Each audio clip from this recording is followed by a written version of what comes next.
knowledge chapter, that is the flying machine and the Olympic 2016. So in this chapter, the flying machine, we will basically study about the flying object and that is aeroplane. So flying objects बहुत सारे aeroplane हैं, helicopters हैं, लेकिन normally हम लोग aeroplane के बारे में चीज़ें पढ़ेंगे और questions किस टाइप के रहेंगे. Question will be about the जिसमें एयरक्राफ्ट में जो भी चीज़ें हुई होंगी, जो भी फेमस चीज़ें रही होंगी, उनके बारे में हम लोग क्वेश्चन करेंगे. And the other is Olympic 2016. So in 2016 जो ओलंपिक गेम खेला गया था, Olympic game was held in Brazil and Brazil में कहाँ पे, रियो डी जेनेरियो में.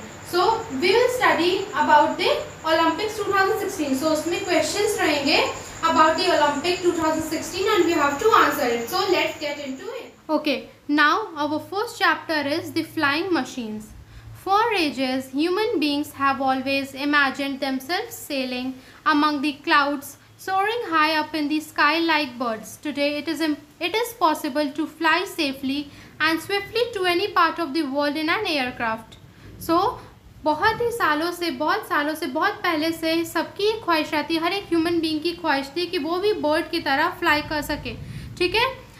सो अब ये पॉसिबल है. We can fly safely. अब हम बहुत ही सेफली, बहुत ही आराम से हम किसी एक प्लेस से दूसरी जगह जा सकते हैं. ठीक है. Before starting this chapter we will study some parts of the plane. So first क्या है, cockpit of an aeroplane. Cockpit क्या है, previously planes used to have control panels with dials to control navigation. Modern planes have glass cockpits with several computer display that can be adjusted to display flight information. Previously, पहले जो है planes used to have control panels. Planes में control panels हुआ करते थे जिनमें dials हुआ करते थे ताकि नेविगेशन को कंट्रोल किया जा सके. मॉडर्न प्लेन्स में ग्लास कॉकपिट्स होते हैं, सेवरल कंप्यूटर्स के साथ कंप्यूटर डिस्प्ले होता है. ठीक है. पहले क्या होता था, कंट्रोल नेविगेशंस होते थे, प्लेन्स होते इसमें डायल्स लगे रहते थे नेविगेशन के लिए. आज क्या है, मॉडर्न प्लेन्स में ग्लास कॉकपिट्स पाए जाते हैं और कंप्यूटर डिस्प्ले के साथ. That can be adjusted to display flight information, जिसको हम लोग एडजस्ट कर सकते हैं फ्लाइट के इंफॉर्मेशन. क्वेश्चन क्या है, तो answer the following questions. If we see the questions, which is the busiest airport in the world in terms of passengers traffic. So कौन सा ऐसा एयरपोर्ट है जो बहुत ज़्यादा बिजी रहता है. ठीक है. पैसेंजर्स ट्रैफिक्स रहता है एयरपोर्ट में. So that is Hartsfield Jackson Atlanta international airport. Now the answer question following का second क्या है, who was the first woman to fly alone over the Atlantic Ocean. कौन सी ऐसी first woman थी जो अकेले ही Atlantic Ocean में fly किया था जिसने. So the answer is Amelia Earhart. The third is who built the first glider to carry a human being aloft. So पूछ रहा है किसने पहला ग्लाइडर बिल्ड किया था, किसने पहले ग्लाइडर का इन्वेंशन किया था ताकि वो ह्यूमन बीइंग को, मतलब वो उससे ह्यूमन बीइंग जो है उड़ सके. So that is George Cayley. Fourth is which airline before it merged with Air France in 2004 was the world's oldest continuously operating airline. पूछ रहा है कौन सी ऐसी एयरलाइन है जिसे अभी 2004 में एयर फ्रांस के साथ मिला दिया गया है. उससे पहले जो है वो वर्ल्ड की सबसे पुरानी कॉन्टिन्यूसली ऑपरेटिंग एयरलाइन रही है. So that is KLM Royal Dutch Airlines. So students, if we talk about the airplanes, so airplanes में टाइप्स ऑफ पार्ट्स होते हैं. सो फर्स्ट होता है नोज. नोज क्या है, air area having the weather radar, a device use to evaluate weather condition. So airport का nose में क्या है कि एक एरिया होता है जिसमें वेदर रेडार होता है, जो क्या है वो डिवाइस है जो वेदर की कंडीशन को मेजर करने में, वैल्यूएट करने में हेल्प करता है. Now the second is wind screen, a protective shield to provide good visibility. Wind screen क्या है, वो एक ऐसी प्रोटेक्टिव शील्ड होती है जिससे कि हम, मतलब जो अंदर का पायलट वो उसको विजिबिलिटी हो, सफाई से वो चीज़ों को देख सके बाहर को. ठीक है. The other is first business class cabin. So first cabin क्या किसका होता है, बिजनेस क्लास का होता है. This is the most comfortable part of the plane for special passengers with costlier seats. ये जो होता है सबसे कंफर्टेबल पार्ट होता है प्लेन का, जो स्पेशल पैसेंजर्स होते हैं उनके लिए होता है, और ये इसकी जो सीट्स बुकिंग होती है वो बहुत ज़्यादा कॉस्टलियर होती है. नेक्स्ट क्या है, nose landing gear, retractable wheel that help in landing. Nose landing gear क्या है, ये एक व्हील है, रिट्रैक्टेबल व्हील है जो लैंडिंग में हेल्प करती है। नेक्स्ट क्या है, flying deck, flight deck from where the pilot controls the aircraft. Flying deck क्या है, वो ऐसा मतलब पैनल जहाँ से जो पायलट है वो एयरक्राफ्ट को कंट्रोल करता है। Now the next is window, you all know the window, ठीक है। The next is door, you also know what is door.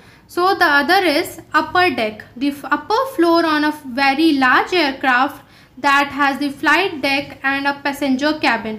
Upper deck क्या है, the upper floor, जो प्लेन का upper floor होता है जहाँ पे मतलब बहुत ज़्यादा बड़ा cabin है जहाँ पे passengers का मतलब passengers रहते हैं, ठीक है। Next is antenna, receives and transmits radio signals to communicate with the control tower or with another aeroplane, ठीक है। ये क्या है, एंटीना क्या है, मतलब ये क्या करता है, receives and transmit radio signals, जो रेडियो के सिग्नल्स मिलते हैं हमें वो उनको रिसीव करने का, ट्रांसमिट करने का काम करता है और कम्युनिकेट कराने का काम करता है अदर किसी पावर से, अदर किसी कंट्रोल टावर से, ठीक है, एरोप्लेन के, ठीक है। Next is spoiler, a flap on top of the wing which is opened immediately after landing to slow the aircraft down. ये क्या है, a flap on the top of the wing, मतलब ये एरोप्लेन के top में होता है wing type का, which is opened immediately after landing, जो लैंडिंग के जस्ट बाद वो ओपन होता है ताकि एयरक्राफ्ट की जो स्पीड है वो कम हो जाए। Now the next is fuselage. Fuselage क्या है, the body of the aeroplane having a certain shape which makes it easy to fly. Fuselage क्या है, बॉडी जो एरोप्लेन की है जिसमें डिफरेंट शेप्स होते हैं, having a certain shapes which make it easy to fly, मतलब उसका ऐसा शेप बनाया गया है जिससे कि वो ईजी हो जाए उसको उड़ने में, ठीक है।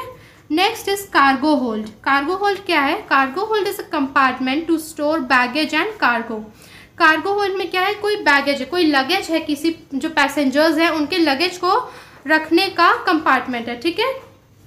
Next passenger cabin, economic class compartment that has the maximum numbers of cheaper seats. Economic class की कंपार्टमेंट्स होते हैं, कैबिन्स होते हैं जिसमें मतलब पैसेंजर्स बैठते हैं, उनकी कैबिन्स होती है जो कि जिनकी सीट जो है चीपर होती है, मतलब in comparison to upper deck के पैसेंजर्स की जो कैबिन होती है and in comparison to first class और बिजनेस क्लास की कैबिन के कंपैरिजन में इसकी जो सीट्स होती है वो चीपर होती है, मतलब सस्ती होती हैं। Now the next is tail fin. Tail fin क्या है, कीप्स द एयरक्राफ्ट स्टेबल। ये एयरक्राफ्ट जो एरोप्लेन है उसको स्टेबल बनाए रखता है, उसको मतलब उसका जो भार है, उसको बर्डन जो है उसको स्टेबल रखता है। Rudder, rudder is a flap that stairs the aircraft. Rudder is a flap, ये एक तरह का flap, so rudder flap is a flap that stairs the aircraft. ये एक ऐसा फ्लैप है जो एयरक्राफ्ट को स्टीयर मतलब कंट्रोल करने का काम करता है। Next is tail, a tail is a rear part of the fuselage. Tail जो है फ्यूजलेज का एक रियर पार्ट है, इंपॉर्टेंट पार्ट है, ठीक है। Next is tail plane, horizontal wing of the plane that stabilizes the plane. Horizontal wing जो कि प्लेन की हॉरिजॉन्टल विंग होती है जो प्लेन को स्टेबलाइज करने का काम करती है, ठीक है, उसको स्टेबल बनाए रखती है। नेक्स्ट इज विंग, विंग क्या है, wing is a horizontal surface that helps keep the aircraft in the air. Air में एयरक्राफ्ट को स्टेबल बनाए रखने का काम कर रही है, ठीक है। सरफेस, एयरक्राफ्ट की सरफेस को, एयरप्लेन की सरफेस को इक्वलाइज करने का काम करती है। Next is navigation light. Navigation light is a light signalling the direction in which the aircraft is flying. Red on the left wing, green on the right wing and white on the tail. Light signaling क्या है, light signalling ये जो है navigation light क्या आती है, light का signal देती है, लाइट्स के थ्रू सिग्नल देती है, डायरेक्शन बताती है इन विच एयरक्राफ्ट जो फ्लाई कर रही है, एयरक्राफ्ट किस डायरेक्शन में फ्लाई कर रही है उसको बताती है। Red on the left wing, जो लेफ्ट विंग होती है उसमें रेड और राइट विंग में ग्रीन लाइट जलती है, और वाइट जो है, वाइट लाइट जो है उसकी टेल पे होती है, ठीक है। Last is turbojet engine. Turbojet engine is the engine that helps to fly the airplane. Aeroplane को फ्लाई करने में जो इंजन हेल्प करता है, जो एरोप्लेन में इंजन लगा होता है जिसकी हेल्प से एरोप्लेन जो है फ्लाई करती उड़ती है, वो उसे कहते हैं turbojet engine. So students, your this chapter is over. If we studies the tidbits, so tidbits में क्या है, an English scientist named Roger Bacon has studied a vehicle with flapping wings that could fly. Such an aircraft is now called an ornithopter. In 1940, Leonardo da Vinci drew sketches of various types of flying machines, including one resembling a modern helicopter. There were no suitable power sources or materials to make aeroplanes during his time. एक English scientist जिनका नाम था Roger Bacon has studied a vehicle with flapping wings that could fly. उन्होंने एक मतलब aeroplane type का flying machine बनाया जिसमें विंग्स थे. ठीक है, उस समय एरोप्लेन का इन्वेंशन नहीं हुआ था, तो उन्होंने एक ऐसी व्हीकल बनाई जिसमें विंग्स थे और जो उड़ सकती थी. ठीक है, such an aircraft is now called an ornithopter. आज के टाइम में एयरक्राफ्ट को ऑर्निथोप्टर कहते हैं. इन 1940 में लियोनार्डो दा विंसी ने इसका स्केच बनाया था. Drew sketches of various types of flying machine. Leonardo da Vinci ने different types of flying machines के स्केचेस बनाए थे अलग अलग तरीके के, including one resembling a modern helicopter. उन्होंने आज के टाइम का जो मॉडर्न हेलीकॉप्टर है उसकी भी स्केच बनाई थी उस समय में. ठीक है, there were no suitable power sources. उस समय बहुत ज़्यादा मतलब इस तरह के सुटेबल पावर सोर्सेज नहीं थे, मटेरियल्स नहीं थे कि उस टाइम में एरोप्लेन्स या हेलीकॉप्टर्स बनाई जा सकें. Now the other tidbit is in February 2008 Virgin Atlantic Boeing 747 became the first commercial jet ever to fly on biofuel, a fuel produced from plant matter instead of petroleum or other fossil fuels. सो यहाँ पे क्या कह रहा है, February 2008 में क्या हुआ, virgin Atlantic Boeing 747 ये एयरक्राफ्ट का नाम है जो कि पहला कॉमर्शियल जेट बना था जो बायोफ्यूल पे चला था, बायोफ्यूल पे उड़ा था. वो बायोफ्यूल क्या होता है, fuel that produce from plant matter.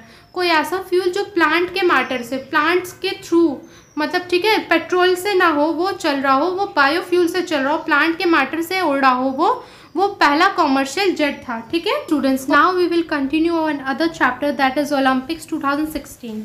The Summer Olympic Games 2016 were held from 5 to 21st August in Rio de Janeiro, Brazil. जो ओलंपिक 2016 के गेम्स थे वो समर में 5 से 21 अगस्त में हुए थे रियो डी जेनेरो ब्राज़ील में. ठीक है, अब यहाँ पे क्वेश्चंस दिए हैं, इन क्वेश्चंस के आंसर्स हमको देने हैं. ठीक है, तो first question is which athlete won the 100 meter, 200 meter and 4 into 100 meter relay in 3 consecutive games in 2008, 2012 and 2016. यहाँ पे पूछ रहा है कौन सा ऐसा एथलीट है जिसने 100 मीटर, 200 मीटर और 4 into 100 मीन्स 400 मीटर की रिले रेस जीती थी अलग अलग कॉन्जिक्यूटिव गेम्स में, मतलब 2008, 2012 एंड 2016 में. So that is Usain bolt. Now, the second is, which female athlete created history by becoming the first woman to collect 6 gold medals in athlete? कौन सी ऐसी फीमेल एथलीट थी जिसने हिस्ट्री बनाई है by becoming the first woman, first women जो बनी है जिसने 6 गोल्ड मेडल्स जो है कलेक्ट किए थे एथलेटिक्स में. So that is Allyson Felix. Now, the third is, which female wrestler from Haryana took part in the 58 kg category and defeated Aysulu Tainubikova of Kyrgyzstan to win a bronze in wrestling for India? So, कौन सी ऐसी female wrestler थी हरियाणा से जिसने 58 kg category में part लिया था and उसने आइसुलू टाइनुबिकोवा को किर्गिस्तान की जो थी उनको हराया था और bronze medal, to win a bronze medal in wrestling, वो ब्रॉन्ज मेडल पाई थी रेसलिंग में. ठीक है, वो इंडिया की थी. So answer is Sakshi Malik. Now the fourth is, who beat Japan's Nozomi Okuhara in the semi-final of badminton and went on to win the first silver for an Indian women athlete ever in Olympics. So यहाँ पे पूछ रहा है who beat Japan की Nozomi Okuhara को किसने हराया था इन दी सेमीफाइनल ऑफ बैडमिंटन के जो सेमीफाइनल गेम था उसमें किसने हराया था जापान की नोजोमी ओकुहारा को and went on to win the first silver. उन्होंने फर्स्ट सिल्वर जीता था इंडिया की तरफ से. इंडियन वुमेन जो थी वो फर्स्ट इंडियन वुमेन थी सिल्वर जीतने वाली. ठीक है, ओलंपिक गेम में. So answer is PV Sindhu. Now the fifth is, which Scottish player became the first male in history to win 2 single gold medals in tennis? पूछ रहा है कौन से ऐसे स्कॉटिश प्लेयर थे जो फर्स्ट मेल बने थे, मेल पर्सन बने थे जो हिस्ट्री में, मतलब पूरी हिस्ट्री में, to win 2 single gold medal, 2 single gold medal जीता था जिन्होंने टेनिस में. So the answer is Andy Murray. Now the sixth is which athlete broke his own record twice at the Rio Olympics, first during the heats with a time of 57.55 seconds and in the final with 57.13 seconds. He win also marks the first male Olympic gold medal in swimming for Great Britain in 28 years. यहाँ पे क्या question कर रहा है कि कौन से ऐसा एथलीट था जिसने अपना ही record, broke his own record, जिसने अपना ही रिकॉर्ड 2 बार तोड़ा था रियो ओलंपिक्स गेम में. पहला कब तोड़ा था? First during the heats with the time of, और पहला कब तोड़ा था? 57.55 सेकेंड्स के टाइम पे तोड़ा था. एंड द फाइनल, और जो फाइनल अपना रिकॉर्ड तोड़ा उन्होंने 57.13 सेकेंड्स पर तोड़ा था. ठीक है. His win also marks the first male Olympic gold, और इनकी जो विक्ट्री थी उनको भी फर्स्ट मेल माना गया था, इनको भी फर्स्ट मेल माना गया था ओलंपिक गोल्ड मेडल जीतने का. किसमें? स्विमिंग में, फॉर ग्रेट ब्रिटेन के स्विमिंग कंपटीशन में 28 साल में उन्होंने जीता था, 28 साल में. So answer is Adam Peaty. Now the seventh is which Olympic veteran holds the record of being the oldest individual to win an Olympic gold medal in swimming. He also holds the record for the longest time between individual swimming Olympic gold medals, which is 15 years old and 325 days. यहाँ पे question क्या कह रहा है? विच Olympic veteran holds, कौन सा ऐसा Olympic veteran था जिसने रिकॉर्ड बनाया था किसमें? ओलंपिक गोल्ड मेडल, ओलंपिक में गोल्ड मेडल जीतकर रिकॉर्ड बनाया था किसमें? स्विमिंग में. और उनको जो है रिकॉर्ड क्या, लॉन्गेस्ट टाइम का रिकॉर्ड था उनका इंडिविजुअली स्विमिंग ओलंपिक गेम. ठीक है. ओलंपिक में उन्होंने गोल्ड मेडल जीता था, ओलंपिक स्विमिंग कंपटीशन था, which is 15 years and 325 days. 15 साल 325 डेज में उन्होंने जीता था ये चीज़. तो 15 साल बाद. ठीक है. Anthony Ervin. So answer is Anthony Ervin. Now eighth is which player set the world record for scoring the fastest goal in an Olympic football match by scoring a goal within 14 seconds. So यहाँ पे क्या पूछ रहा है? कौन सा ऐसा player था जिसने वर्ल्ड रिकॉर्ड बनाया था फास्टेस्ट गोल स्कोर करने का? क्या? For scoring the fastest goal in a Olympic football match. Olympic के फुटबॉल मैच में सबसे ज़्यादा स्कोर बनाने का प्राइज़ मिला था. इन्होंने रिकॉर्ड बनाया था by scoring a goal within 14 seconds. इन्होंने गोल को मतलब जो फुटबॉल में गोल किया जाता है उसको 14 सेकेंड्स के अंदर गोल किया था, और ये रिकॉर्ड इन्होंने बनाया था. सो answer is Neymar junior. Okay students, this chapter is over. So we will study the other chapter in our next class. Thank you.